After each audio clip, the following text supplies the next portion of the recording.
여러분은 북한에서 수십 년간 국제정치학을 가르쳐온 한 교수가 왜 갑자기 목숨을 걸고 탈북했는지 궁금하지 않으신가요? 북한 최고의 대학인 김일성 종합대학의 국제정치학 교수로서 당에 대한 충성심 하나로 평생을 살아온 모범적인 교육자였습니다. 하지만 그가 그날 우연히 접한 이것으로 인해 그의 인생은 송두리째 바뀌어 버리고 말았죠. 결국 그는 자신이 쌓아온 모든 것을 내려놓고 사랑하는 가족의 손을 잡고 위험천만한 국경을 넘게 되었습니다. 오늘 여러분은 북한 엘리트 교수가 왜 모든 것을 포기하고 자유를 선택할 수밖에 없었는지 그 생생한 과정의 이야기를 듣게 될 것입니다. 그 전에 잠깐 1초만 투자해서 구독, 좋아요 버튼을 꾹 눌러주시면 영상 제작에 큰 힘이 됩니다. 지금 바로 시작하겠습니다. 저는 최경호입니다. 김일성 종합대학 정치학과 교수로 30년을 살아왔죠. 그날 아침도 평범했습니다. 하지만 저녁이 되어서는 제 인생이 완전히 달라져 있었어요. 중앙당 청사 지하 3층으로 내려가는 계단. 한 걸음씩 내려갈 때마다 공기가 차가워졌습니다. 형광등이 깜빡거리며 벽에 그림자를 만들었어요. 복도 끝에서 들려오는 군화 발소리가 점점 가까워졌습니다. 회의실 문을 열었습니다. 20명 남짓한 교수들이 이미 앉아 있었어요. 모두 똑같은 표정이었습니다. 입은 다물고 눈은 정면만 바라보고 등은 곧게 펴고 아무도 옆 사람과 시선을 나누지 않았어요. 당 간부가 들어왔습니다. 키가 큰 사내였는데 걸을 때마다 가죽 구두가 바닥을 눌렀어요. 그 소리에 맞춰 우리는 더 똑바로 앉았습니다. 마치 현을 조이듯. 동지들. 목소리 하나가 방 전체를 지배했습니다. 오늘 주제는 반동사상 숙청입니다. 충성심 강화 방안을 논의할 겁니다. 제 옆자리 문진석 교수의 숨소리가 조금 거칠어졌어요. 사상철학과 소속으로 저보다 3살 어린 동료였습니다. 평소 학생들 사이에서 인기가 좋았던 사람이죠. 간부가 계속 말했습니다. 천천히 또박또박. 최근 젊은이들 사이에서 불순한 바람이 불고 있습니다. 남조선 문화에 현혹되는 사례가 늘고 있어요. 회의실 안 공기가 더욱 무거워졌어요. 에어컨 소리만 웅웅거렸습니다. 그때였습니다. 문진석이 조심스럽게 손을 들었어요. 시간이 멈춘 것 같았습니다. 동지, 질문이 있습니다. 간부의 눈이 그에게 고정되었어요. 젊은이들이 남조선 영상에 흔들리는 건 문진석의 목소리가 떨렸습니다. 하지만 계속했어요. 무작정 탄압하는 것보다는 올바른 교육으로 이끌어주는 게 필요하지 않겠습니까? 정적. 길고 무거운 침묵이 흘렀습니다. 형광등 불빛이 갑자기 더 차갑게 느껴졌어요. 누군가 연필을 떨어뜨리는 소리가 유난히 크게 들렸습니다. 간부의 얼굴이 굳어갔어요. 천천히, 아주 천천히 고개를 끄덕였습니다. 문진석 동지. 그 이름이 불려지는 순간 모든 게 끝났다는 걸 알았어요. 흥미로운 의견이군요. 바로 그때 회의실 문이 열렸습니다. 보위부 요원 2명이 들어왔어요. 검은 양복 차림에 무표정한 얼굴. 신발 소리가 바닥을 때리는 게 북소리처럼 울려 퍼졌습니다. 문진석 동지. 첫 번째 요원이 말했어요. 함께 가시죠. 문진석의 얼굴이 하얗게 변했습니다. 하지만 저항하지 않았어요. 그저 천천히 일어나서 가방을 들었을 뿐입니다. 동지들. 그가 마지막으로 우리를 바라봤어요. 충성. 그 외침이 회의실 벽에 부딪혀 되돌아왔습니다. 메아리처럼. 유령처럼. 문진석이 끌려나가는 동안 아무도 움직이지 않았어요. 아무도 말리지 않았습니다. 저도 마찬가지였어요. 의자에 앉은 채로 그가 사라지는 걸 지켜봤습니다. 문이 닫혔습니다. 간부가 다시 입을 열었어요. 이것이 반동사상의 결과입니다. 계속 회의를 진행하겠습니다. 하지만 저는 더 이상 그의 말이 들리지 않았어요. 문진석이 앉았던 빈 의자만 계속 눈에 들어왔습니다. 의자 등받이에 그의 체온이 아직 남아있는 것 같았어요. 그날 밤, 집으로 돌아가는 길에 생각했습니다. 질문 하나가 사람을 반동으로 만드는 세상. 의견 하나가 생명을 앗아가는 체제. 30년 동안 제가 몸담아온 이 시스템이 과연 옳은 것일까요? 하지만 그런 생각 자체가 위험하다는 걸 알고 있었습니다. 그래서 입을 다물고 걸었어요. 발걸음만 이상하게 빨라졌을 뿐입니다. 대동강이 어둠 속에서 흘러가고 있었어요. 강물처럼 시간도 흘러가고 있었습니다. 되돌릴 수 없이. 며칠이 지났습니다. 문진석 교수의 빈자리는 여전했어요. 아무도 그에 대해 입을 열지 않았습니다. 마치 처음부터 그런 사람이 없었던 것처럼. 그의 이름은 대학 명단에서도 사라졌어요. 그날 저녁. 캠퍼스를 걷다가 이상한 불빛을 봤습니다. 도서관 뒤편 작은 정자에서 희미하게 새어나오는 빛이었어요. 가까이 가보니 학생 서너 명이 모여 앉아 있었습니다. 손바닥만 한 화면을 뚫어져라 보고 있었죠. 얼굴에 푸른 빛이 반사되고 있었어요. 뭘 하고 있나? 제 목소리에 학생들이 깜짝 놀라 일어났어요. 한 학생이 급하게 뭔가를 주머니에 숨겼습니다. 작은 USB였죠. 교수님, 죄송합니다. 목소리가 떨렸어요. 뭘 보고 있었지? 학생들은 아무 말도 하지 못했어요. 하지만 저는 알 수 있었습니다. 남조선 영상이었을 거예요. 문진석 교수가 말했던 바로 그것. 당장 없애고 돌아가라. 제 목소리가 생각보다 크게 나왔어요. 다시는 이런 일 하지 마라. 학생들이 후다닥 사라진 후 정자 밑을 살펴봤습니다. 발밑에 뭔가 떨어져 있었어요. 책이었습니다. 얇고 낡은 소책자. 표지를 보는 순간 온몸이 굳었어요. 손이 떨리기 시작했습니다. 민주주의 개론. 금서였습니다. 그것도 남조선에서 나온 책. 신고해야 할까요? 태워버려야 할까요? 아니면 이상하게도 그 책을 놓을 수가 없었어요. 30년간 정치학을 가르쳐온 사람으로서 호기심이 발동했습니다. 도대체 어떤 내용이 적혀 있기에 금서로 분류된 걸까요? 집으로 가져왔어요. 아내가 잠든 깊은 밤. 이불 속에서 손전등을 켰습니다. 심장이 고동치고 있었어요. 마치 금고를 여는 도둑처럼. 첫 페이지를 넘겼습니다. 민주주의란 국민이 주인이 되는 정치 체제이다. 당연한 말 같으면서도 낯설었어요. 국민이 주인이라니. 국민은 선거를 통해 대표자를 선택하고 그 대표자들은 국민에게 책임을 진다. 손전등을 든 손이 떨렸습니다. 대표자가 국민에게 책임을 진다고요? 우리는 당에 책임을 진다고 배웠는데. 계속 읽었습니다. 대통령이라 할지라도 법 앞에서는 평등하다. 국민은 언제든 잘못된 권력자를 비판하고 교체할 수 있다. 책장을 넘기는 손이 멈췄어요. 법이 당보다 우선한다는 말. 국민이 권력자를 비판할 수 있다는 뜻. 이런 생각을 해도 되는 걸까요? 언론의 자유, 집회의 자유, 종교의 자유는 민주주의의 기본 요소다. 제가 30년 동안 가르쳐온 내용과 정반대였어요. 개인의 자유보다 집단의 이익이 우선이라고 말해왔는데 이 책은 개인의 권리를 강조하고 있었습니다. 새벽까지 그 책을 읽었어요. 읽을수록 머릿속이 뒤엉켰습니다. 내가 평생 가르친 것이 진실일까요? 아니면 이 책의 내용이 진실일까요? 새벽 5시가 되어서야 책을 덮었습니다. 하지만 마음속 파문은 계속 퍼져갔어요. 그날부터 제 안에서 뭔가 균열이 생기기 시작했습니다. 수업 시간에 학생들에게 혁명 이론을 가르치면서도 마음 한편에선 의문이 들었어요. 과연 이게 맞는 길일까요? 우리가 걷고 있는 이 길이. 창밖으로 보이는 대동강이 평소보다 어둡게 느껴졌습니다. 강물은 여전히 흐르고 있었지만 제 마음속 물줄기는 이미 다른 방향을 향하고 있었어요. 일주일 후였습니다. 제가 가장 아끼던 제자 한세진이 연구실을 찾아왔어요. 24세의 총명한 청년. 김일성대 정치학과 최우수 학생으로 졸업 후 당 간부 후보로 추천될 예정이었어요. 제가 보기에는 아들 같은 존재였습니다. 교수님, 졸업 논문 상담 부탁드립니다. 논문 주제가 뭔가? 북한 사회주의 체제의 우월성에 관한 연구입니다. 좋구나. 자료는 충분히 모았고.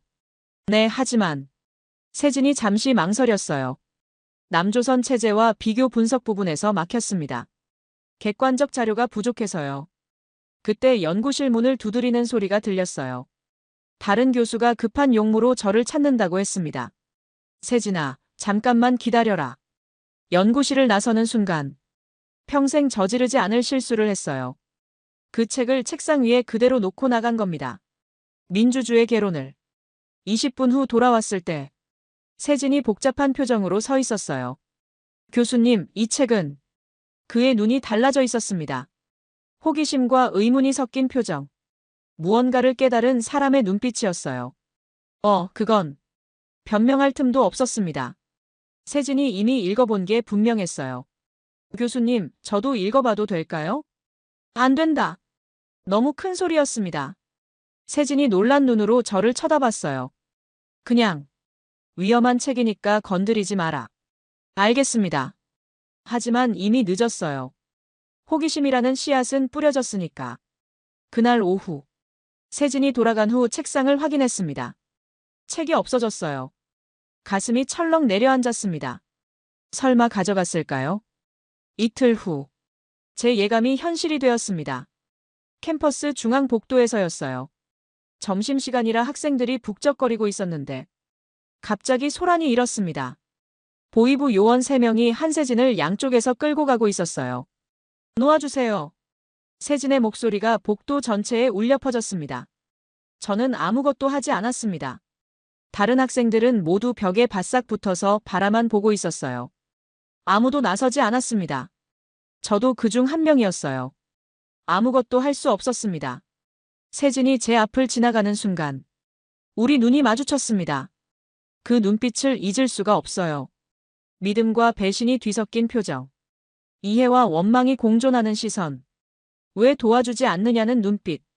동시에 왜 도와줄 수 없는지 아는 눈빛. 교수님. 마지막으로 제 이름을 부르는 세진의 목소리. 그것이 복도 끝으로 사라져갔어요. 그날 밤 연구실에서 혼자 앉아 있었습니다. 창문 너머로 평양의 불빛이 반짝이고 있었지만 제 마음은 어둠 그 자체였어요. 그 아이는 아무것도 몰랐습니다. 그냥 호기심 많은 학생이었을 뿐이에요. 제가 문을 열어준 거였습니다. 지식에 대한, 진실에 대한 갈망을. 내가 세진을 죽였다. 처음으로 그런 생각이 들었어요. 제 실수가 한 청년의 인생을 망쳤습니다. 며칠 후 들은 소식은 더 끔찍했어요. 세진이 정치범 수용소로 보내졌다는 거였습니다. 24세. 책 한 권 때문에 인생이 끝나버린 거예요. 그때 깨달았습니다. 이 체제가 얼마나 무서운 곳인지. 진실을 추구하는 것조차 죄가 되는 세상이라는 걸. 그리고 무엇보다 제가 그 체제의 일부였다는 사실이 가장 고통스러웠어요. 매일 밤 세진의 마지막 눈빛이 떠올랐습니다. 그 눈빛이 저를 잠들지 못하게 했어요. 어둠 속에서 혼자 중얼거렸습니다. 미안하다, 세진아. 정말 미안해. 하지만 사과로는 되돌릴 수 없는 일이었어요. 이미 강을 건너버린 일이었습니다. 한세진이 끌려간 후 캠퍼스 분위기가 완전히 바뀌었습니다. 평소 복도에서 인사를 나누던 동료 교수들. 이제는 제 눈을 피하기 시작했어요. 김영철 교수는 저를 보면 아예 다른 길로 돌아갔습니다. 박수현 교수는 고개만 까딱하고 지나쳤죠. 30년 동안 함께 일했던 사람들이 하루아침에 남이 되어버렸어요. 연구실 앞에 낯선 흔적들이 보이기 시작했습니다. 문 앞에 제 신발과 다른 크기의 자국. 책상 위 물건들이 미묘하게 위치가 바뀌어 있었어요. 연필이 오른쪽에 있었는데 왼쪽으로 옮겨져 있고, 책 순서가 바뀌어 있고, 전화를 받을 때마다 이상한 느낌이 들었어요. 수화기 너머로 누군가 듣고 있는 것 같은 기분. 말을 할 때마다 메아리가 평소와 달랐습니다. 결정적인 순간은 화장실에서였어요. 소변기에 서 있는데 옆 칸에서 대화 소리가 들려왔습니다. 의도적으로 크게 말하는 것 같았어요. 세진이가 그 책 어디서 구했는지 밝혀졌다는군. 어디서? 최경호 교수 연구실에서였대. 아, 그래서 요즘 발걸음이 멀어졌습니다. 온몸이 얼어붙었어요. 이제 저도 감시 대상이 된 거였습니다.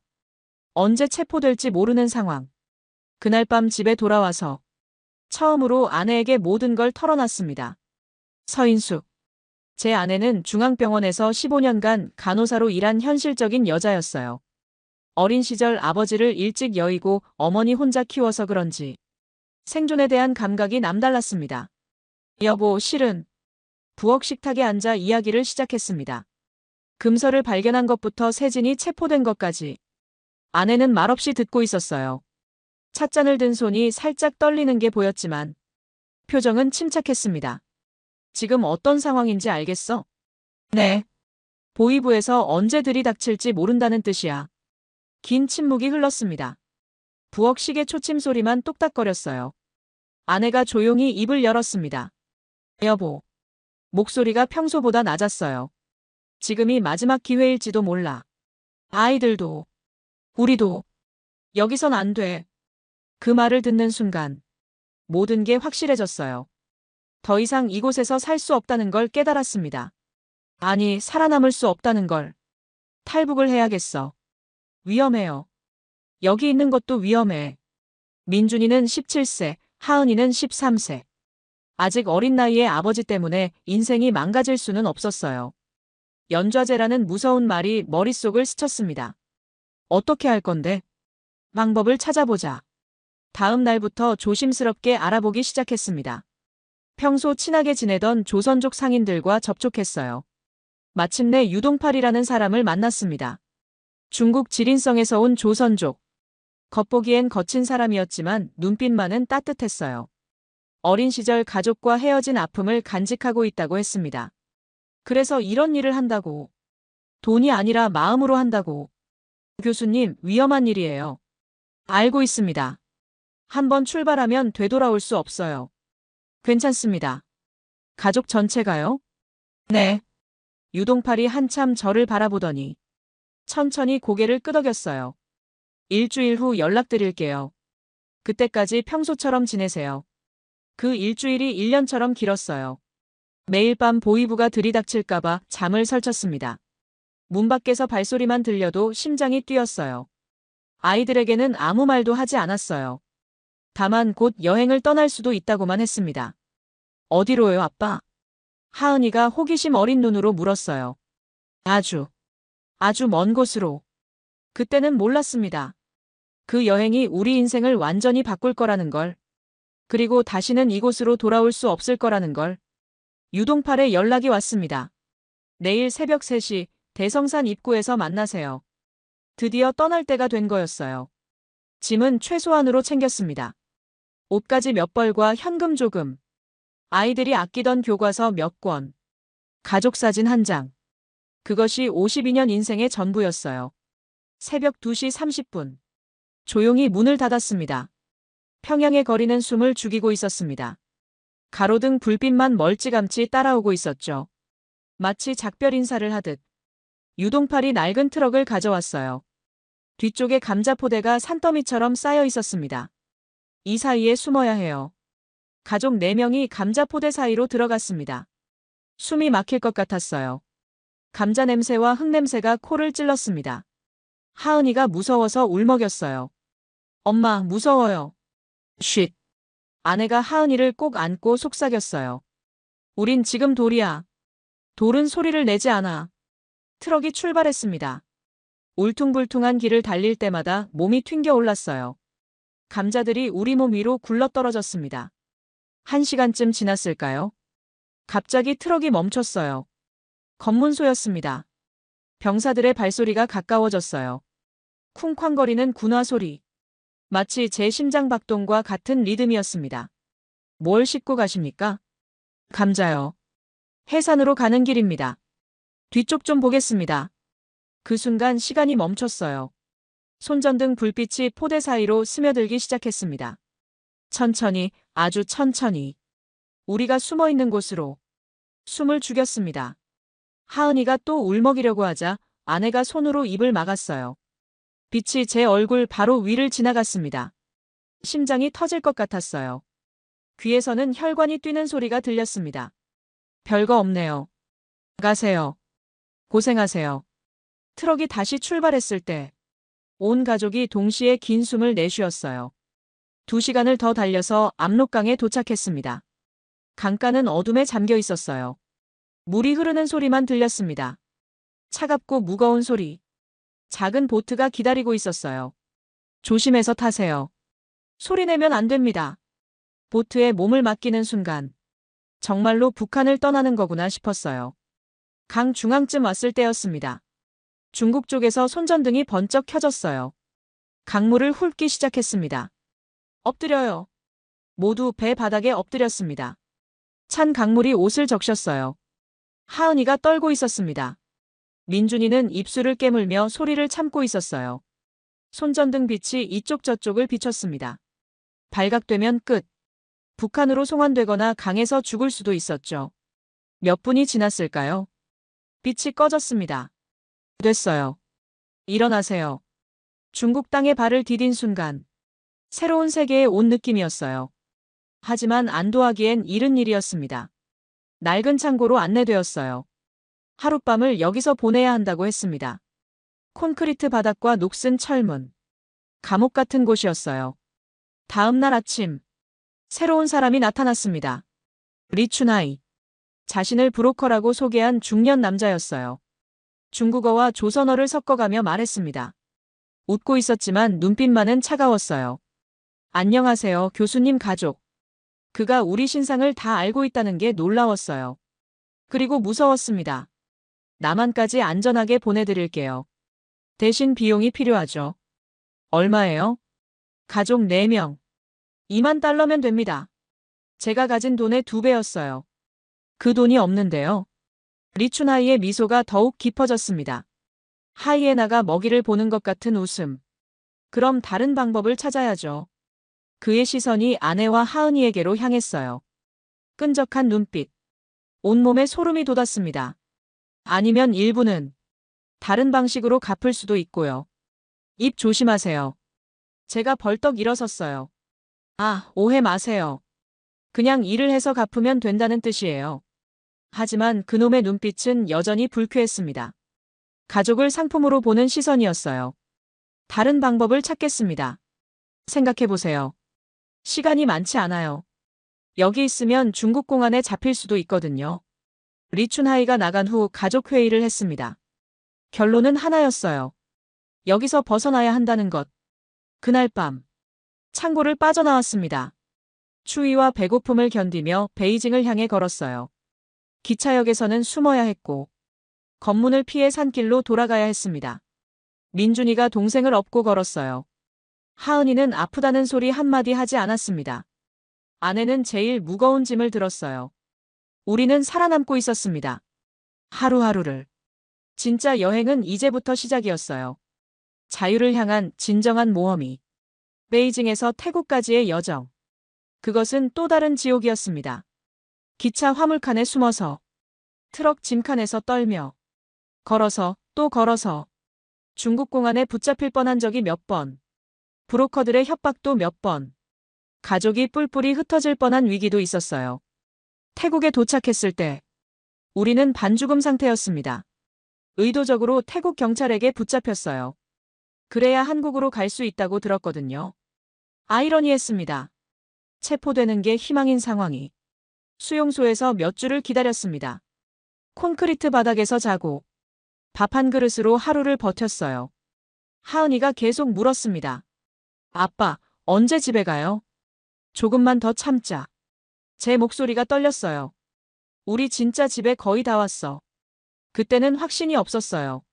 정말로 한국에 갈 수 있을지, 아니면 이곳에서 죽게 될지. 드디어 그날이 왔습니다. 한국행 비행기에 오르는 날. 비행기 안에서 창밖을 내려다봤습니다. 구름 아래 펼쳐진 땅. 수많은 전선처럼 얽힌 도로들과 빛나는 건물들. 저기가 대한민국이야. 민준이가 처음으로, 정말 처음으로 웃었습니다. 하은이는 신기한 듯 창문에 얼굴을 바싹 붙였어요. 아빠, 저기 사람들 진짜 자유로워요? 그럼. 이제 우리도 자유야. 인천공항에 내렸을 때의 충격. 공항이 이렇게 클 수가 있나 싶었어요. 사람들이 자유롭게 웃으며 걷고 있었습니다. 누구 눈치 보지 않고, 말하고 싶은 대로 말하고, 가고 싶은 곳으로 가고, 국정원 조사관 강철우 씨가 마중 나와 있었어요. 키가 크고 무뚝뚝해 보였지만, 말투에서 따뜻함이 느껴졌습니다. 힘드셨죠? 그 한마디가 마음에 박혔어요. 이제 정말 안전한 곳입니다. 그때 그동안 참았던 눈물이 터져나왔어요. 정말로 안전한 곳에 온 거였습니다. 더 이상 숨지 않아도 되는 곳에. 며칠간의 조사를 거쳐 하나원에 입소했습니다. 하나원은 탈북민들이 남한 생활에 적응하도록 돕는 곳이었어요. 첫날부터 놀라운 일들의 연속이었습니다. 하은이가 엘리베이터를 보고 깜짝 놀랐어요. 아빠, 이거 뭐야? 방이 움직여요. 민준이는 처음 보는 컴퓨터 앞에서 한참을 서 있었어요. 마우스를 조심스럽게 만져보고는 중얼거렸습니다. 신기하다. 가장 놀라운 건 사람들이었어요. 하나원 직원들과 자원봉사자들. 진심으로 우리를 도와주는 사람들이었습니다. 어려운 일 있으면 언제든 말씀하세요. 아이들 교육은 걱정하지 마세요. 취업 준비도 함께 하겠습니다. 북한에서는 상상할 수 없는 일이었어요. 권력도 없고 돈도 없는 저희를 이렇게 진심으로 도와주다니. 민준이가 다른 탈북 청소년들과 어울리기 시작했어요. 처음엔 말이 안 통해서 고생했지만 금방 적응했습니다. 한 달 후에는 반장까지 되었어요. 아빠, 여기 애들이 저를 반장으로 뽑았어요. 민준이의 밝은 얼굴을 본 게 정말 오랜만이었어요. 북한에서는 볼 수 없었던 표정. 하은이는 학교 합창단에 들어갔습니다. 예전부터 노래를 좋아했는데 여기서 마음껏 할 수 있게 된 거죠. 아빠, 내일 발표회가 있어요. 꼭 와주세요. 아내는 간호사 자격증을 인정받기 위해 공부를 시작했어요. 15년 경력이 있었지만 남한 시스템은 달랐거든요. 조금 더 공부하면 병원에서 일할 수 있을 것 같아요. 제가 가장 놀란 건 진로 상담이었습니다. 교수 경력을 살릴 수 있을 것 같은데요. 상담사가 말했어요. 대학에서 북한학 강의 요청이 많이 들어와요. 직접 체험하신 분의 이야기를 듣고 싶어하는 학생들이 많거든요. 30년간 가르쳤던 경험이 여기서도 쓸모가 있다니. 게다가 제가 직접 체험한 진실을 말할 수 있다는 게 하나원에서의 3개월. 새로운 삶을 위한 준비 기간이었습니다. 한국어 억양도 배우고 남한 문화도 익혔어요. 은행 사용법부터 지하철 타는 법까지. 무엇보다 아이들이 웃는 모습을 다시 볼 수 있어서 그것이 가장 행복했습니다. 이 나라에서는 아이들이 자유롭게 꿈을 꿀 수 있었어요. 무엇이든 될 수 있다고 말해줄 수 있었습니다. 아빠, 정말 여기서 살 수 있을까요? 하은이가 물었을 때 확신을 가지고 대답할 수 있었습니다. 그럼, 이제 여기가 우리 집이야. 하나원을 나온 지 6개월이 지났습니다. 성남에 있는 작은 아파트에서 새로운 생활을 시작했어요. 성균관 대학에서 북한학 강의를 하게 되었습니다. 처음엔 떨렸어요. 남한 학생들 앞에서 북한 이야기를 한다는 게. 하지만 학생들의 반응은 뜨거웠어요. 살아있는 증언에 목마른 세대였습니다. 어느 날 서울대학교에서 특강 요청이 들어왔어요. 주제는 북한 정치 시스템과 탈북자의 시선. 강연장에 도착했을 때 놀랐습니다. 200명이 넘는 학생들이 자리를 가득 메우고 있었어요. 북한에 대한 관심이 이렇게 높다니. 안녕하세요. 마이크를 잡는 순간 떨렸어요.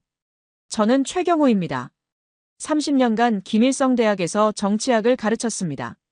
숨을 깊게 들이마셨어요. 하지만 오늘은 교수가 아닌 한 사람의 탈북민으로서 이야기하려고 해요.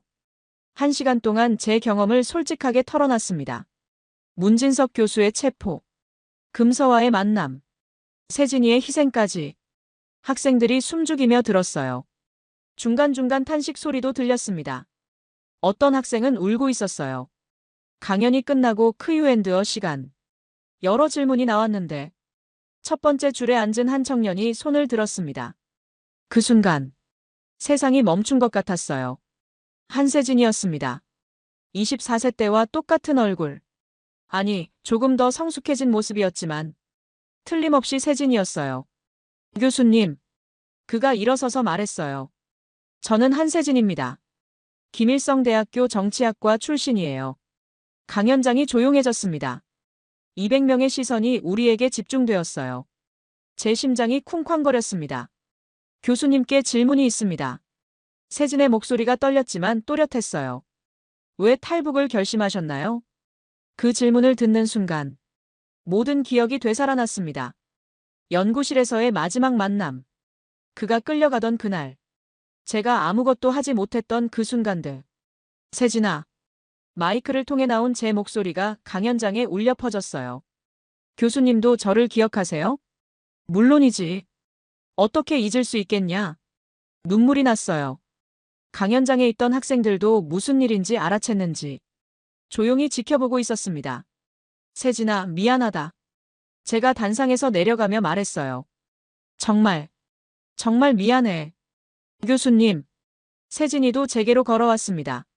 사과하지 마세요. 그가 웃으며 말했어요. 예전과 똑같은 미소. 저도 그 책을 읽고 깨달았어요. 진실이 무엇인지. 넌 어떻게 여기에? 저도 2년 전에 탈북했습니다. 강연장이 더욱 조용해졌어요. 수용소에서 탈출해서요.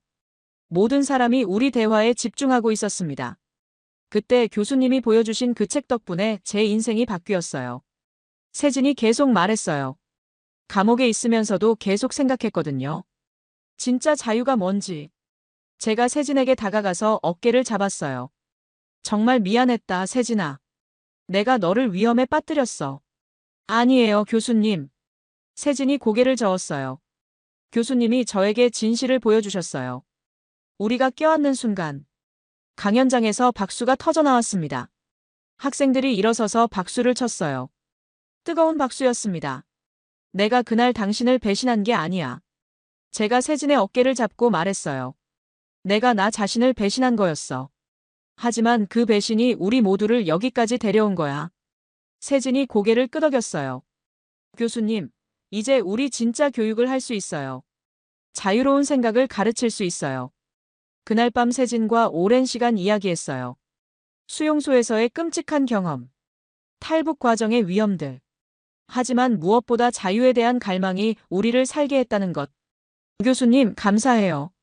내가 감사하지. 내가 살아있어서. 두 번째 만남은 첫 번째보다 더 소중했습니다. 이번엔 자유로운 땅에서 만났으니까요. 진실이 승리한 만남이었어요. 그로부터 3년이 지났습니다.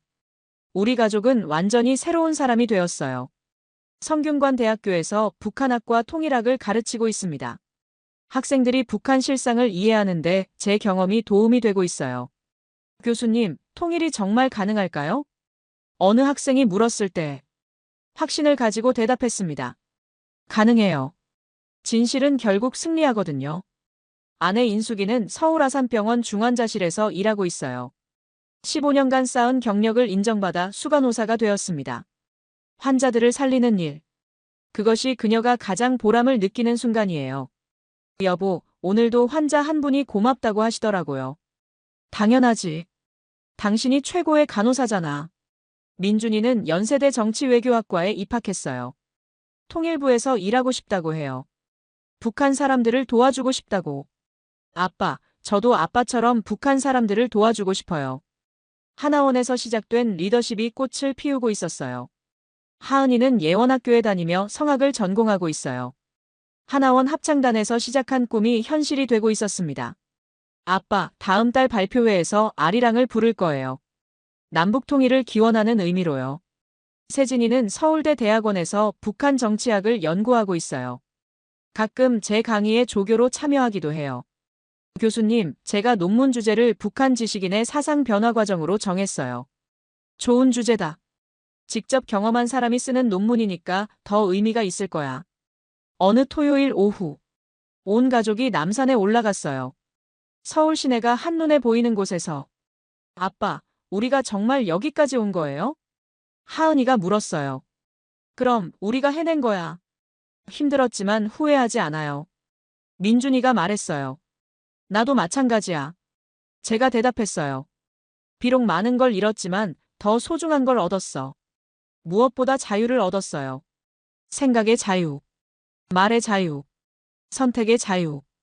1년 후, 드디어 그날이 왔습니다. 대한민국 국적 취득 선서식. 저는 대한민국 국민이 되는 것을 영광으로 생각하며 태극기를 바라보며 선서문을 읽었어요. 조국이라 부를 수 없었던 단어. 그 앞에서 처음으로 진짜 내 이름을 내 목소리로 말할 수 있었어요. 눈물이 났습니다. 가족 모두 한복을 입고 참석했어요. 세진이도 함께했습니다. 이제는 진짜 가족이나 다름없으니까요.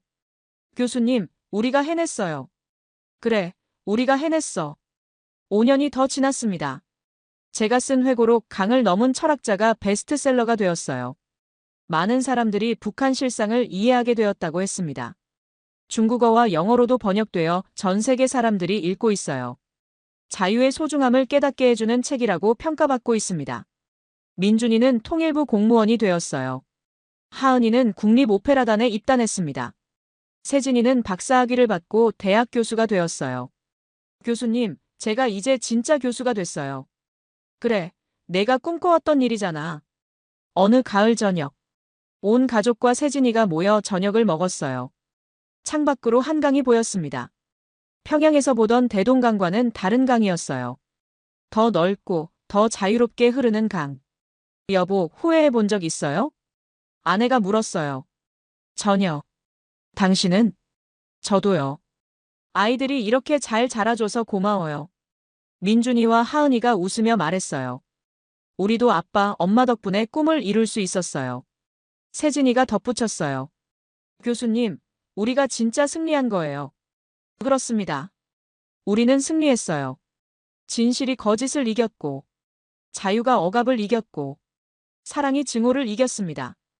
북한에 남겨둔 동료들을 생각하면 아직도 가슴이 아파요. 언젠가 그들도 자유를 맛볼 수 있기를 바랍니다. 그때까지 저는 계속 이야기할 거예요. 진실을 전할 거예요.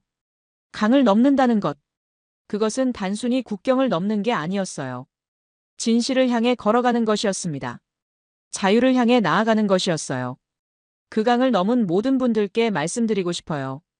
우리는 살아남았고 꿈을 이뤘고 승리했습니다. 그리고 아직 강을 넘지 못한 분들께도 말씀드려요. 언젠가 기회가 올 거예요. 그때 용기를 내시길 바랍니다. 진실은 강물처럼 흐르며 결국 자유의 바다에 닿게 될 테니까요. 한강이 서해로 흘러가듯이 우리의 꿈도 계속 흘러갈 거예요. 더 넓은 세상을 향해서. 이곳은 뉴욕의 센트럴파크입니다. 2025년 8월 뉴욕시는 충격적인 발표를 했습니다. 센트럴파크에 한국 서울의 한강 안전 시스템을 도입하겠다는 것이었죠. 전 세계에서 가장 진보적이라 자부하던 미국이 아시아의 한 도시 시스템을 벤치마킹한다고 선언한 겁니다. 도대체 서울 한강에서 무슨 일이 벌어졌던 걸까요? CNN의 베테랑 도시 전문 기자 엘리사 밀러가 제작한 다큐멘터리 서울의 밤 잠들지 않는 강이 전 세계를 뒤흔들었습니다. 시청률 1위, 유튜브 조회수 1천만 돌파. 유럽과 일본에서도 서울시에 협력을 요청했습니다. 심지어 중국 베이징의 정책 자문관마저 우리가 배워야 한다는 칼럼을 썼죠. 한 명의 회의적인 미국 기자가 서울에서 겪은 며칠간의 경험이 어떻게 전 세계 도시들의 패러다임을 바꿨을까요? 편견으로 가득했던 그녀의 마음을 완전히 뒤바꾼 한강의 기적은 과연 무엇이었을까요? 그 놀라운 이야기가 지금 시작됩니다. 그 전에 잠깐 1초만 투자해서 구독, 좋아요 버튼을 꾹 눌러주시면 영상 제작에 큰 힘이 됩니다. 지금 바로 시작하겠습니다. 저는 엘리사 밀러입니다. CNN 아틀란타 본사에서 도시공학 전문 기자로 일하고 있어요. 밤 11시 인천공항에서 서울 시내로 달려온 택시가 한강 근처에서 멈췄습니다. 차창 밖을 내다봤어요. 강이 보였습니다. 그런데 이상했어요. 밤인데도 사람들이 너무 많았거든요. 또 시작이군. 속으로 중얼거렸습니다. 아시아 도시들은 다 똑같아요. 겉만 번지르르 하죠. 관광객들 현혹시키려는 쇼케이스일 뿐입니다. 2년 전 런던이 떠올랐어요. 템스강 취재 중이었습니다. 영국 정부가 자랑하던 그 안전한 강변에서 제 동료가 강도를 당했어요. 경찰은 30분 뒤에야 왔죠. 그때 확신했습니다. 안전한 도시는 없다고요. 택시에서 내려 한강공원으로 걸어갔어요. 손에는 카메라와 노트북. CNN의 새 기획도시의 밤, 안전신화인가 환상인가를 위해서였습니다. 공원에 들어서는 순간 걸음이 멈췄어요. 자전거들이 줄지어 달리고 있었거든요. 수백 대는 좋게 됐을 겁니다. LED 불빛이 강물에 반사되면서 별들이 흐르는 것 같았어요. 아름다웠습니다. 하지만 속으로는 냉소했어요. 결국 보여주기용이겠지. 가족들이 돗자리를 펼쳐놓고 앉아 있었어요. 아이들이 뛰어다니고 연인들이 산책하고 있었습니다. 자정이 다 되어가는 시간인데도요. 실례합니다. 갑자기 옆에서 영어가 들렸어요. 40대 동양인 남성이었습니다. 정장 차림이었죠. 저는 리웨이 첸입니다. 베이징시 정책 자문관이에요. 명함을 건네더군요.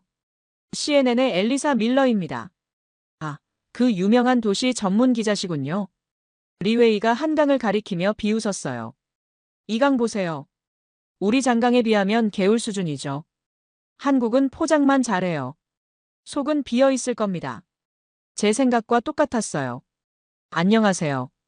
이번엔 한국인 남성이 다가왔습니다. 30대 중반쯤 되어 보였어요. 서울시 스마트안전기술본부 김도현입니다. 오늘 안내를 맡게 됐어요. 전형적인 홍보 담당자 말투였습니다. 여긴 그냥 관광지가 아니에요. 직접 보시면 아실 거예요. 또 시작이군. 속으로 한숨을 쉬었어요. 배가 고팠습니다. 비행기에서 제대로 못 먹었거든요. 편의점에서 김밥을 하나 샀어요.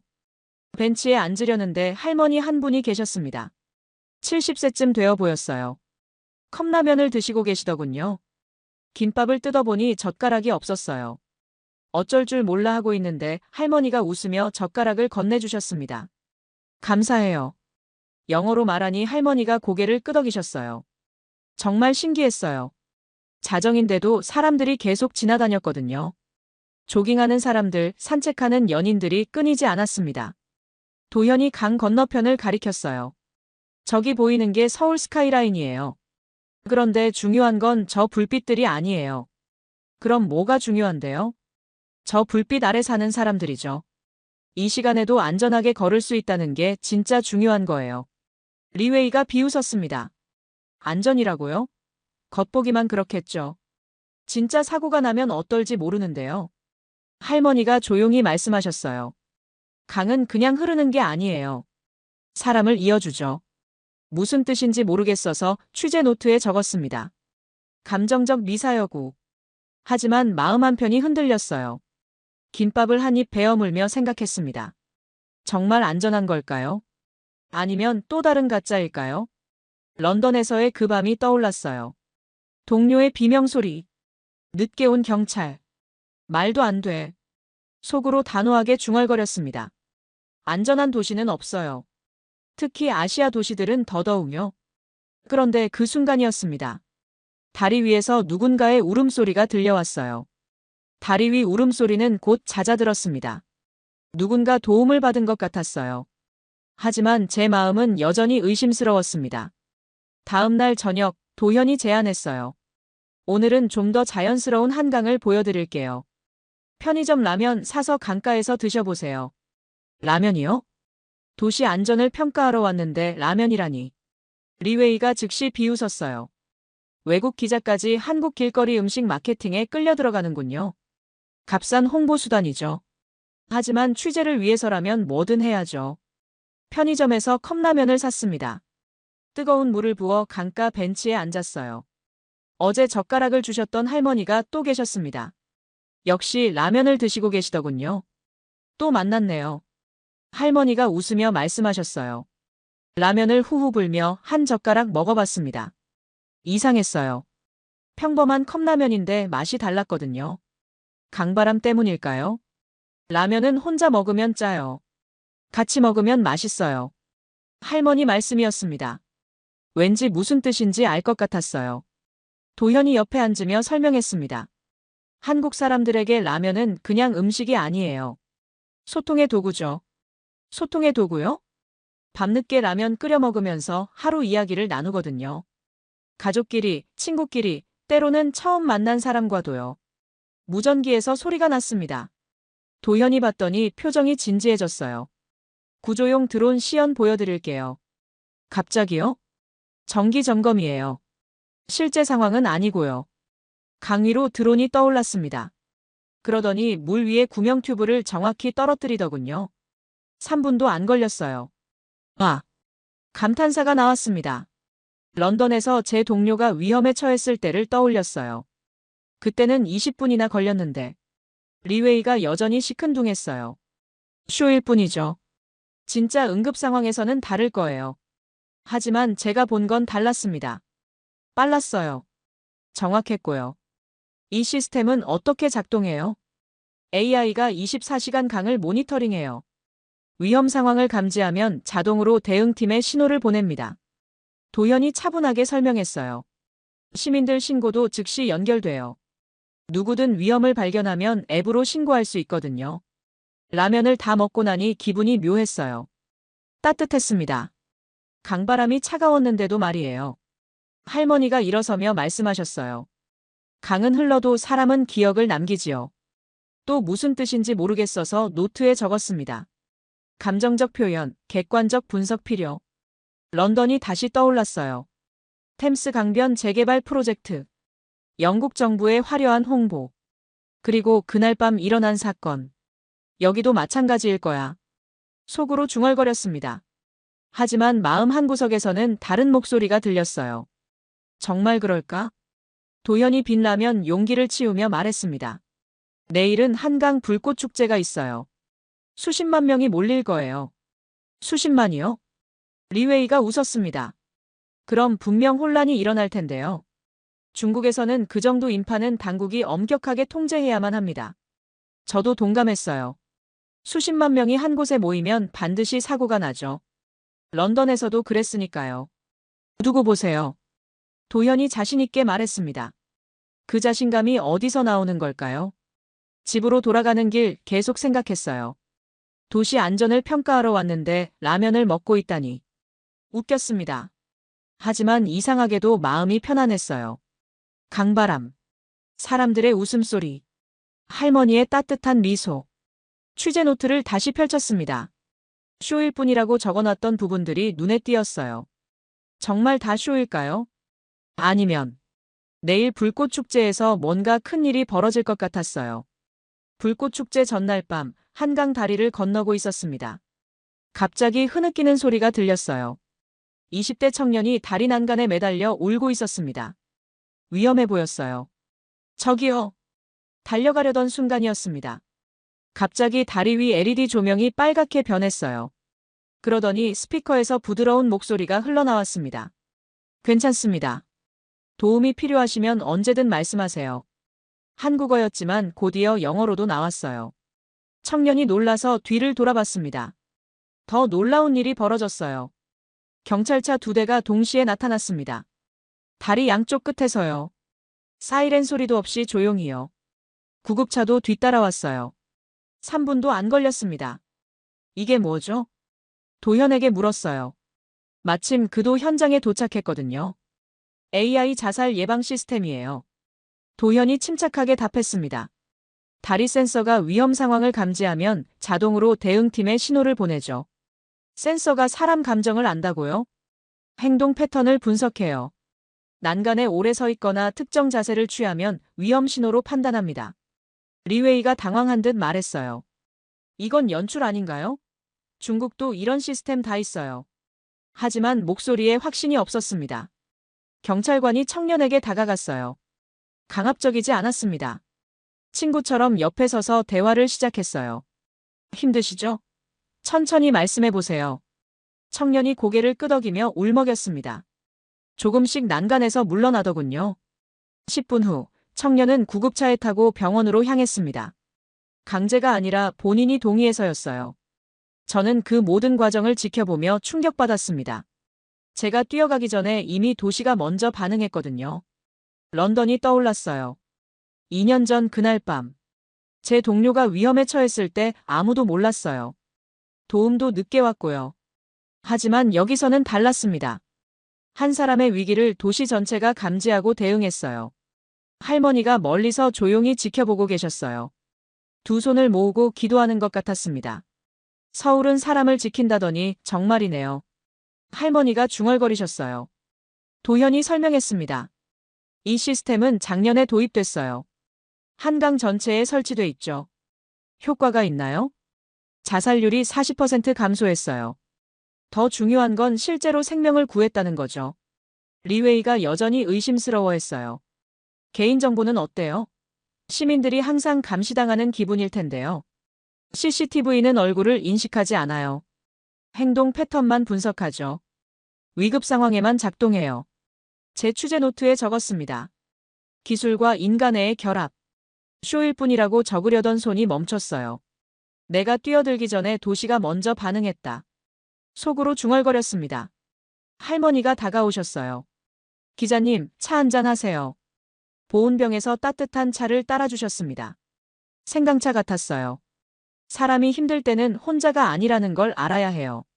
가슴이 뭉클했습니다. 청년도 저도 이 도시에 사는 모든 사람이 혼자가 아니라는 걸 느꼈거든요. 리웨이도 조용해졌습니다. 밤하늘을 올려다봤어요. 별이 몇 개 보였습니다. 내일 불꽃 축제에서는 또 어떤 일이 벌어질까요? 수십만 명이 모인다면 분명 혼란이 있을 텐데. 런던에서는 항상 그랬으니까요. 하지만 오늘 일을 보니 제 예상이 틀릴 수도 있겠다는 생각이 들었어요. 불꽃 축제 당일 저녁 한강에는 정말 엄청난 인파가 몰렸습니다. 지하철에서 내리는 순간부터 사람들로 가득했어요. 이 정도면 곧 혼란이 일어날 거예요. 도현에게 말했습니다. 군중 심리를 많이 봐왔거든요. 런던에서도 그랬고요. 리웨이도 동감했어요. 중국에서는 이 정도 인파는 당국이 엄격히 통제해야만 해요. 안 그러면 대형 사고가 나죠. 분명 사고 날 거예요. 리웨이가 확신에 찬 목소리로 말했습니다. 하지만 도현은 차분했습니다. 두고 보세요. 한강공원으로 향하는 길. 제가 예상했던 밀치고 다투는 모습은 없었어요. 신기한 광경이 펼쳐졌습니다. 사람들이 서로 길을 터주고 있었거든요. 아이를 업은 아버지가 지나가면 자연스럽게 자리를 비켜주고 할머니 걸음이 느리면 뒤에서 기다려주더군요. 실례합니다. 지나가겠습니다. 아, 네. 천천히 가세요. 이런 대화가 곳곳에서 들렸어요. 강가에 도착했을 때 더욱 놀랐습니다. 수십만 명이 모여 있는데도 질서정연했어요. 가족들은 돗자리를 펼쳐놓고 연인들은 손을 잡고 자리를 잡았습니다. 외국인 관광객들도 많았어요. 일본인, 서양인들까지 모두가 웃고 있었습니다. 어떻게 이게 가능하죠? 파란 조끼를 입은 자원봉사자들이 곳곳에 있었어요. 길 안내도 하고 외국인들 도움도 주고 있었습니다. 실제로 길을 헤매는 서양인 가족을 자원봉사자가 영어로 친절하게 도와주고 있더군요.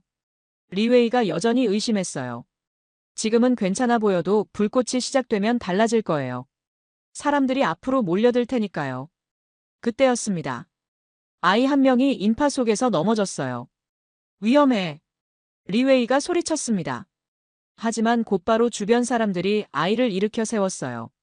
다친 곳은 없는지 확인하고 부모에게 안전하게 데려다 줬습니다. 3초 만에 해결됐어요. 리웨이의 얼굴이 굳었습니다. 오후 8시, 드디어 불꽃 축제가 시작됐습니다. 첫 번째 폭죽이 터지는 순간, 수십만 명이 동시에 우아하고 감탄했어요. 그 소리가 한강을 가득 메웠습니다. 하늘에 화려한 불꽃들이 피어올랐어요. 빨강, 파랑, 금색 불꽃들이 강물에 반사되면서 환상적인 장면을 만들어냈습니다. 놀라운 건 아무도 앞으로 밀치지 않았다는 거예요. 모든 사람이 제자리에서 고개를 들어 하늘을 바라보고 있었습니다. 아이들이 아빠 어깨에 올라타 박수를 쳤어요. 연인들이 서로를 껴안으며 감탄했고요. 할머니, 할아버지들이 손을 잡고 미소 지으셨습니다. 할머니가 제 옆에서 말씀하셨어요. 여긴 불꽃보다 사람이 더 아름다워요. 정말 그랬어요. 30분간 이어진 불꽃쇼가 끝났습니다. 더 놀라운 일이 벌어졌어요. 수십만 명이 동시에 움직이기 시작한 거예요. 이제 혼란이 시작될 거다. 리웨이가 단언했습니다.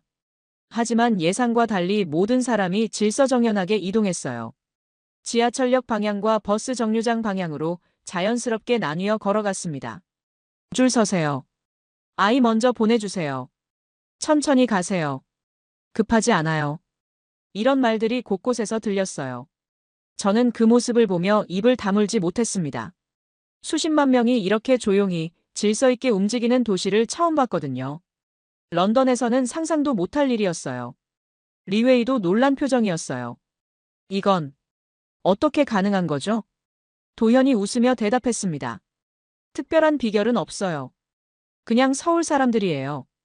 지하철역으로 가는 길, 외국인 가족이 길을 헤매고 있었어요.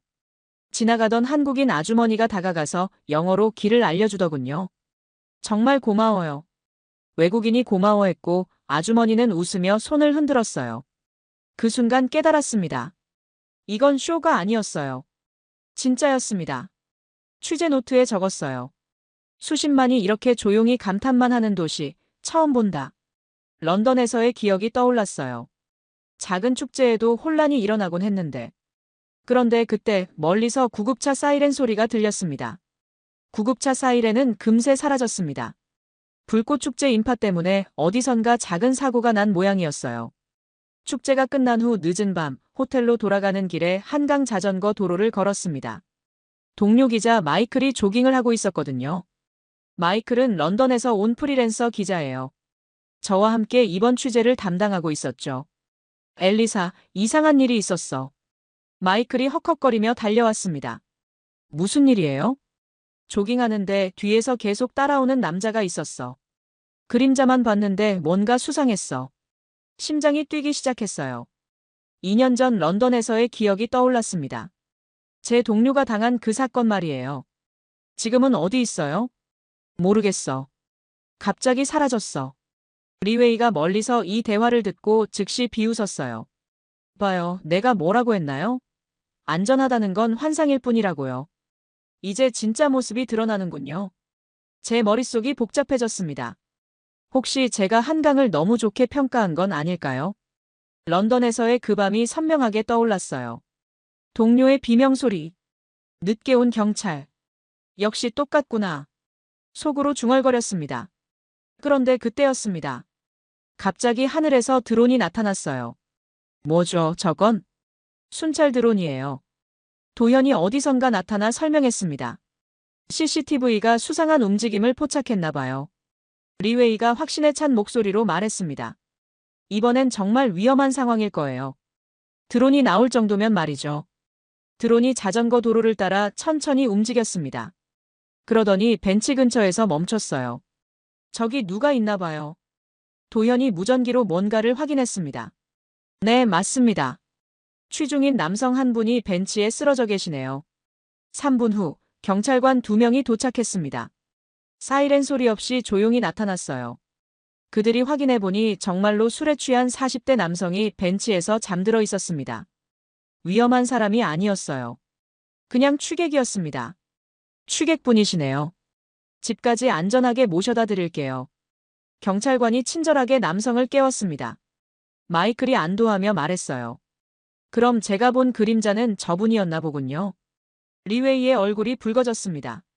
이건 그냥 우연일 거예요. 정말 위험한 상황이었다면 어땠을지 모르죠. 하지만 목소리에 확신이 사라졌어요. 도현이 차분히 설명했습니다. 한강 전체에 AI 기반 안전망이 구축돼 있어요. 정상적이지 않은 행동 패턴을 감지하면 자동으로 확인하죠. 개인정보 침해는 아닌가요? 제가 물었습니다. 얼굴 인식은 하지 않아요. 단순히 움직임만 분석하죠. 실제 위험 상황에만 대응해요. 할머니가 멀리서 지켜보시다가 다가오셨어요. 서울은 겁주려는 사람보다 지켜주려는 사람이 더 많아요. 할머니의 말씀을 들으니 마음이 놓였습니다. 런던에서 제 동료가 위험에 처했을 때를 떠올렸어요. 그때는 아무도 몰랐죠. 경찰도 30분 뒤에야 왔고요. 하지만 여기서는 3분 만에 상황이 파악되고 해결됐어요. 쇼가 아니라 시스템이다.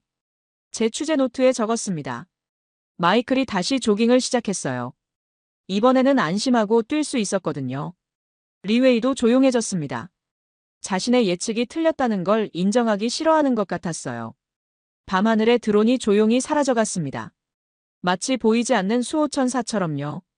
한강의 밤이 다시 평화로워졌습니다. 하지만 제 마음속에서는 무언가 변하고 있었어요. 런던에서의 트라우마와 서울에서의 경험. 둘 사이의 간격이 점점 벌어지고 있었습니다. 정말 다른 도시구나. 속으로 중얼거렸습니다. 그런데 다음 날 정말 큰 사건이 벌어졌습니다. 다음 날 오후 한강 자전거 도로에서 취재를 계속하고 있었습니다. 마이클이 자전거를 빌려 타고 있었어요. 조심해서 타세요. 제가 말했지만 마이클은 자신만만했습니다. 런던에서 매일 자전거 타는데 뭘요? 커브를 돌다가 앞에서 오던 다른 자전거와 부딪혔어요. 마이클! 달려갔습니다. 마이클이 바닥에 쓰러져 머리를 부딪힌 상태였어요. 의식을 잃었습니다. 처음에는 취재 본능이 앞섰어요. 카메라를 들고 촬영하려다가 멈췄습니다. 아니야, 이건 취재가 아니라 생명이야. 카메라를 내려놓고 마이클 옆에 무릎을 꿇었어요. 도현이 즉시 비상벨을 눌렀습니다.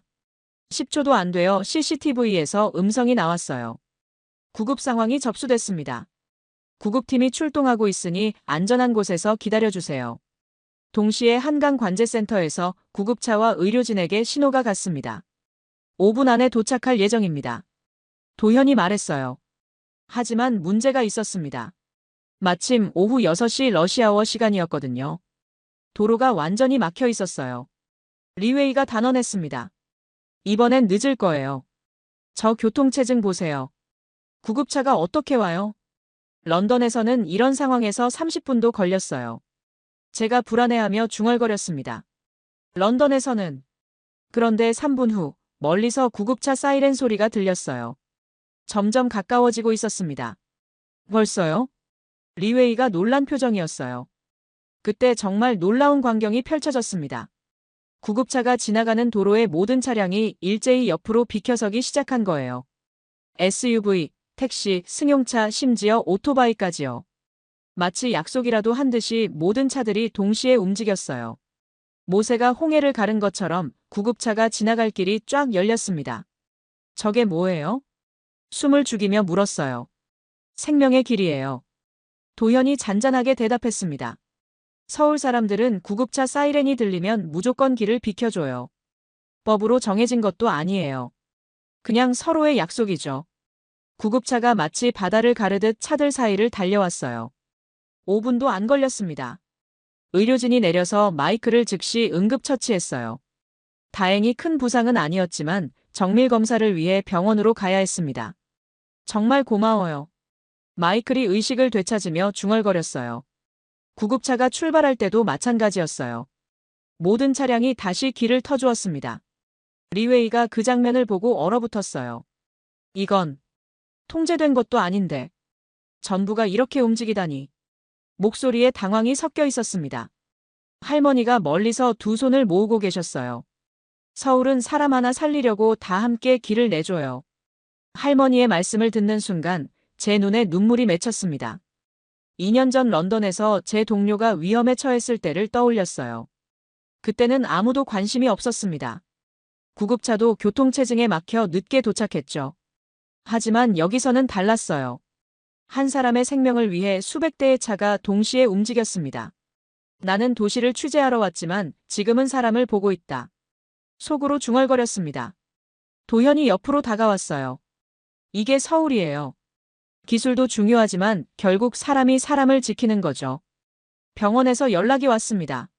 마이클은 가벼운 뇌진탕이지만 생명에는 지장이 없다고 했어요. 다행이네요. 안도했습니다. 리웨이가 조용히 다가와 말했어요. 베이징에서도 구급차 길 터주기 캠페인을 하고 있어요. 하지만 이렇게 자연스럽지는 않아요. 그의 목소리에 처음으로 겸손함이 묻어났습니다. 제 취재 노트에 적었어요. 신속한 응급 대응 시스템. 시민의식이 만들어낸 살아있는 교통기적. 그리고 그 아래 작게 썼습니다. 내가 완전히 틀렸을지도 모른다. 해가 질 무렵 한강이 노을빛으로 물들었습니다. 평화로운 저녁이었어요. 하지만 제 마음속에서는 무언가 큰 변화가 일어나고 있었습니다. 서울에서의 마지막 밤이 다가오고 있었어요. 서울에서의 마지막 밤이었습니다. 혼자 한강 벤치에 앉아 있었어요. 지난 며칠을 되돌아보니 감정이 복잡했습니다. 처음 이곳에 왔을 때 저는 비웃었어요. 아시아 도시들의 겉만 번지르르한 쇼라고 생각했거든요. 그런데 결국 내가 보호받았네. 속으로 중얼거렸습니다. 청년의 자살 시도를 막은 AI 시스템. 불꽃 축제에서의 놀라운 질서. 마이크를 구한 응급 대응. 모든 순간에 이 도시가 사람을 지키고 있었어요. 런던에서는 상상도 못할 일들이었습니다. 발걸음 소리가 들렸어요. 도현이 다가오고 있었습니다. 마지막 밤인데 혼자 계시네요. 그가 제 옆에 앉으며 말했습니다. 생각이 많아서요. 어떤 생각이요? 처음에는 이 모든 게 쇼라고 생각했어요. 하지만 지금은 말을 잇지 못했습니다. 도현이 조용히 말했어요. 도시는 건물이 아니라 사람이 만드는 겁니다. 서울은 사람을 지키려고 만든 도시예요. 어떻게 이런 일이 가능하죠? 특별한 비결은 없어요. 그냥 서로를 생각하는 마음이죠. 할머니가 나타나셨어요. 손에는 여전히 컵라면을 들고 계셨습니다. 마지막 밤에도 라면이네요. 제가 웃으며 말했습니다. 라면은 혼자 먹으면 짜요. 같이 먹으면 맛있어요. 할머니가 라면을 나눠주셨어요. 할머니, 왜 한강을 좋아하세요? 강은 흘러도 사람은 기억을 남기거든요. 여기서 만난 사람들, 나눈 이야기들이 다 기억돼요. 가슴이 따뜻해졌어요. 멀리서 리웨이가 다가오는 게 보였습니다. 며칠 전과는 표정이 완전히 달랐어요. 엘리사 기자. 그가 낮은 목소리로 말했습니다. 이건 배워야겠어요. 우리에게도 필요한 것 같아요. 뭐가요? 서울의 이런 시스템들 말이에요. 기술도 기술이지만 사람들의 의식이 다르더군요. 리웨이가 처음으로 겸손한 모습을 보였어요. 베이징에서도 구급차 길 터주기를 시도해봤는데 잘 안 됐어요. 그런데 여기서는 너무 자연스럽게 하더라고요. 저도 똑같은 생각이에요. 취재 일기를 꺼내 마지막 페이지를 펼쳤어요. 굵은 글씨로 썼습니다. 내가 틀렸다. 도현이 그 글씨를 보고 미소 지었어요. 기자님이 틀린 게 아니에요. 그냥 다른 걸 보신 거죠. 다른 걸요? 처음에는 도시를 보셨고 지금은 사람을 보고 계시잖아요. 정말 그랬어요. 처음에는 건물과 시스템만 봤는데 지금은 그 속에 사는 사람들이 보였습니다. 할머니가 따뜻한 차를 따라주셨어요. 기자님도 이제 한강 사람이에요. 한강 사람이요? 한번 한강에서 라면 먹으면 다 한강 사람이 되는 거예요. 모두가 웃었습니다. 밤하늘에 별이 몇 개 보였어요. 도심인데도 생각보다 많은 별이 있었습니다. 내일 미국으로 돌아가면 뭘 써야 할까요? 중얼거렸습니다. 진실을 쓰세요. 도현이 말했어요. 보신 그대로, 느끼신 그대로요. 강바람이 불어왔습니다.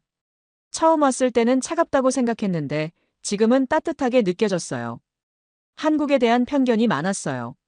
솔직하게 말했습니다. 하지만 서울은 제 마음을 바꿨어요. 한강이 제 마음을 바꿨다고 해야겠네요. 리웨이도 조용히 말했어요. 저도 마찬가지예요. 중국이 최고라고만 생각했는데 배울 게 정말 많더군요. 라면을 다 먹고 나니 아쉬움이 밀려왔습니다. 내일이면 떠나야 하거든요. 다시 올 거예요. 꼭 다시 오세요. 한강은 언제나 여기 있으니까. 할머니가 웃으며 대답하셨어요. 그날 밤 호텔에 돌아가서 기사 초안을 쓰기 시작했습니다. 제목은 이미 정해져 있었어요. 서울의 밤 잠들지 않는 강. 한강은 정말 잠들지 않는 강이었어요. 그리고 그 강이 사람들을 지키고 있었습니다. 미국으로 돌아온 지 한 달이 지났습니다. CNN 아틀란타 본사 편집실에서 저는 마지막 편집 작업을 하고 있었어요. 제 다큐멘터리 서울의 밤 잠들지 않는 강이 드디어 완성됐습니다. 엘리사, 정말 훌륭한 작품이 나왔어요. 프로듀서가 만족스러워했습니다. 시청자들 반응도 벌써 뜨거워요. 방영 전부터 예고편만으로도 화제가 됐거든요. 한강에서의 그 모든 순간들이 생생하게 담겨 있었습니다. 방영 당일 긴장하며 스튜디오에 앉아 있었어요. 서울의 밤이 시작됩니다. 아나운서의 멘트와 함께 화면에 한강의 야경이 펼쳐졌습니다. 처음 제가 도착했던 그날 밤의 모습이었어요. 제 내레이션이 흘러나왔습니다. 저는 회의적인 기자였습니다. 도시의 안전 신화를 믿지 않았죠. 특히 아시아 도시들에 대해서는 더욱 그랬습니다. 화면에서 청년이 다리 위에서 울고 있는 장면이 나왔어요. 그리고 즉시 반응하는 AI 시스템의 모습도요. 하지만 서울은 달랐습니다. 이 도시는 진짜로 사람을 지키고 있었어요. 불꽃 축제의 장엄한 장면이 이어졌습니다. 수십만 명이 질서정연하게 감탄하는 모습, 그리고 조용히 흩어지는 광경까지. 가장 놀라웠던 건 구급차를 위해 길을 터주는 시민들이었습니다. 마이클의 사고 당시 모든 차량이 동시에 비켜서는 장면이 나왔어요.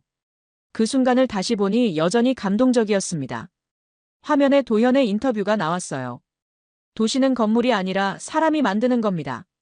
그리고 할머니의 모습도 나왔습니다. 라면은 혼자 먹으면 짜요. 같이 먹으면 맛있어요. 마지막 장면은 제가 혼자 한강을 바라보는 모습이었어요. 저의 마지막 내레이션이 흘러나왔습니다. 저는 기자로서 한국을 과소평가했습니다. 편견을 가지고 있었어요. 하지만 서울은 저를 보호했고 한강은 제 마음을 바꿨습니다. 미래의 도시가 무엇이냐고 묻는다면 저는 한강을 답할 것입니다. 방영이 끝나자 반응이 폭발적이었어요. 시청률 1위를 기록했고 유튜브에 올린 다시 보기는 조회수가 치솟았습니다. 일주일 만에 500만 뷰를 넘었어요. 댓글들을 읽어봤습니다. 정말 감동적이었습니다. 한국에 꼭 가보고 싶어요. 구급차 길 터주는 장면에서 울었습니다. AI 시스템이 정말 놀라워요. 우리 도시에도 필요해요. 2주 후에는 1천만 뷰를 돌파했습니다. 더 놀라운 건 다른 나라의 반응이었어요. 리웨이가 중국에서 칼럼을 썼다는 소식을 들었어요. 제목이 서울의 강은 미래다. 우리도 배워야 한다였습니다. 그 칼럼에서 그는 이렇게 썼더군요. 베이징 시민으로서 부끄럽다. 서울에서 본 시민의식은 우리가 배워야 할 교과서다. 일본에서도 비슷한 반응이 나왔어요. 도쿄시에서 한강의 안전 시스템을 벤치마킹하겠다고 발표했습니다. 유럽 여러 도시에서도 문의가 왔어요. 서울시와 교류하고 싶다는 내용이었죠. 한 달 후, 더 놀라운 소식을 들었습니다. 뉴욕시에서 한강을 모델로 한 안전 시스템 도입을 검토하고 있다는 거였어요. 센트럴파크에 AI 기반 안전망을 구축하겠다고 했습니다. CNN 사장이 저를 불렀어요. 엘리사, 정말 훌륭한 작품이었어. 이번 다큐로 CNN의 위상이 한 단계 올라갔어. 감사합니다. 그런데 후속작은 어떨까? 한국의 다른 도시들도 취재해보면 어때? 웃으며 대답했습니다. 좋은 아이디어네요. 이번에는 편견 없이 가보겠습니다. 그날 저녁 집에 돌아가서 한강에서 찍은 사진들을 다시 봤어요. 할머니와 함께 라면 먹던 모습, 도현과 대화하던 장면들이 생생했습니다. 문득 할머니 말씀이 떠올랐어요. 강은 흘러도 사람은 기억을 남기지요. 정말 그랬어요. 한강은 제게 잊을 수 없는 기억을 남겼습니다. 핸드폰으로 서울 시간을 확인해 봤어요. 지금쯤 한강에는 사람들이 라면을 먹으며 강바람을 맞고 있을 거예요. 언젠가 다시 그곳에 가서 할머니와 라면을 나눠 먹고 싶었습니다. 내가 만난 서울은 시스템이 아니라 사람들의 얼굴이었어요. 서울의 밤 잠들지 않는 강. 한강은 정말 잠들지 않는 강이었어요. 그리고 그 강은 저를 바꿨습니다. CNN 엘리사 밀러의 한강 이야기가 이렇게 끝났습니다. 하지만 진짜 이야기는 지금부터 시작이겠죠.